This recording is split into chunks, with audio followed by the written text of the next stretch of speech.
I'm Jim Tuffin, and I love being a lawyer. And I'm betting you're here today because you feel the same way. So I thought we'd get a real boost by looking at one of the most beloved lawyers in history, St. Ives. He practiced in Brittany in the 13th century. And although he's revered as the patron saint of the legal profession, we're not going to talk about religion today. I'm going to talk about those things that would make Ives a great lawyer in any time, in any nation, with any creed or no creed. Now, I'm not forgetting that there's another patron saint of the profession, Thomas More. He was the second most powerful man in England until Henry VIII chopped his head off because they had a disagreement about church government. But for today, and I'll tell you why at the end, I'm choosing Ives as a different sort of example. He had a career in which he was an advocate, a lawyer, a judge, and a priest. And his claim to fame was service to the poor. He's also famous because of his diligence in the work that he did, because of his personal integrity, and his simplicity of life. Now, Ives, and sometimes the name is rendered Ivo or Ives, was born in Tregear in Brittany around 1253 to a family of some nobility and some means, enough that they were able at the age of 14 to send him off to the university at Paris. And there he is said to have studied for around 10 years. And when he had soaked up all he could get from there, he went to Orleans to complete his legal training. And it was then that he started his own practice of law. And he went down to nearby Tours to the bishop's court to attend a session of court there. And in those times, the bishop's court had a broad jurisdiction that could encompass what we would think of as rather ordinary civil matters. And there he got involved in his most famous case, the case of the widow of Tours. It seems that Ives was lodging in the widow's house, finds her in tears one day, and asks her what is the problem. And she explains to him that she had taken in a couple of other boarders, Doe and Roe. I didn't make that up, that's the way they're referred to in the literature. And they came to the widow in the morning and said to her, we're giving you a chest full of very valuable things. You have to safeguard it while we're out in the town doing our business, and you are not to deliver it unless we are both present. With that solemn charge, they go off ostensibly to do their work. Later on in the day, Doe comes back to the house. He tells the widow that there's been a change in plans because Roe has been detained, and asks her for the chest, and she gives it to him. Exit Doe. A little bit later, in comes Roe. Roe asks about the chest, and the widow says, I gave it to Doe. And Roe says, I am wronged. You have dealt wrongfully with my property. I am aggrieved, and you shall answer to me in court. And so here comes Ives, and the poor widow is crying her eyes out. She's facing destitution, starvation, whatever. And young Ives tells her not to worry, that he's going to represent her, and things are going to be okay. And so the next day they're in the bishop's court, expedited discovery in those days, and the bishop himself didn't sit on these cases. They appointed assistants to actually do the business of the courts. And Roe gets up and states his claim that, this widow violated the terms of the bailment, and now he's out of his property, and it's looking pretty bleak for her. But Ives gets up and offers a demurrer.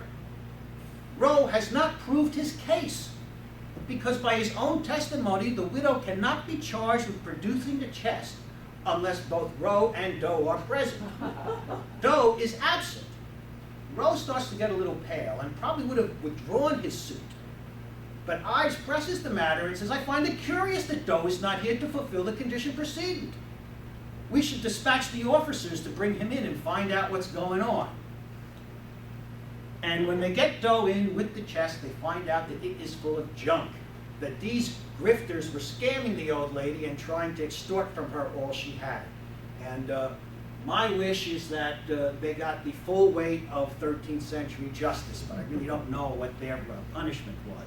But this made Ives famous, and the common people loved him, not only because of the cleverness of his defense, but because he stood up for the poor and oppressed widow.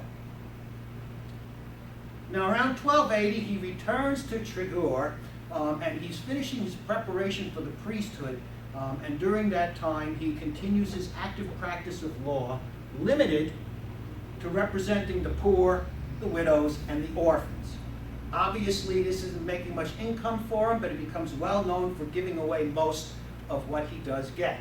And all he would ask of these clients is for them to vow to him that their cause was just.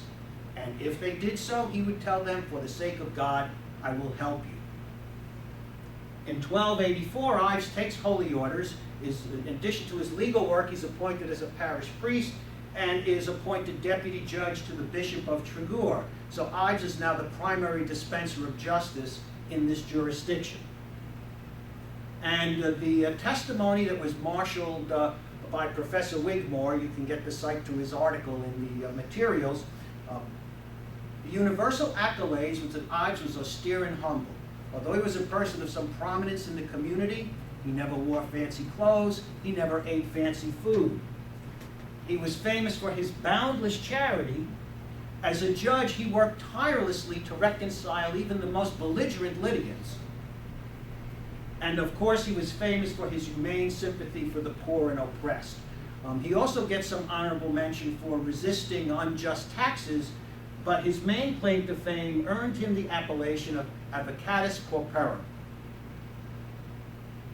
Now, if that wasn't enough work, in those centuries before Google and Westlaw and Nexus and Fastcase, Ives undertakes the gargantuan task of preparing a compilation of the customary law of Brittany. In 1303, Ives is called to his final rest from this mortal coil, and if you go to France today, you can actually visit what's left of dear old Ivo. In 1347, the Pope canonized him, declared his saint day as May 19th, and to this day, 7 centuries later, lawyers come from all over the world to join the procession on the feast day. I did not start the project early enough to get the permission to show you that video of the Breton pipers and the throng that makes this joyful noise going into the church, and I want our instructors to know that I've learned my lesson on that score. But I want to leave you with this observation. This lawyering life that we have chosen is not an easy one. We know we have to work harder and harder to make our living. And we know that we are not held in universal esteem by our fellow citizens. But it wasn't all that easy in the 13th century either. This is the popular saying that was said about St. Ives. Some legend has it as put on his tombstone. St. Ivo was a Breton, a lawyer and not a thief, a marvelous thing to the people. I know I'm never going to be like Thomas More, and I doubt that any of you will be. In this country, there is no king that's going to chop our heads off because of a disagreement about church and state. But the widow of Tours is with us, and she is among us, and she needs our help. And the reason why Ives is beloved 7 centuries after his death is because he demonstrated the good that lawyers can do for ordinary people with ordinary problems.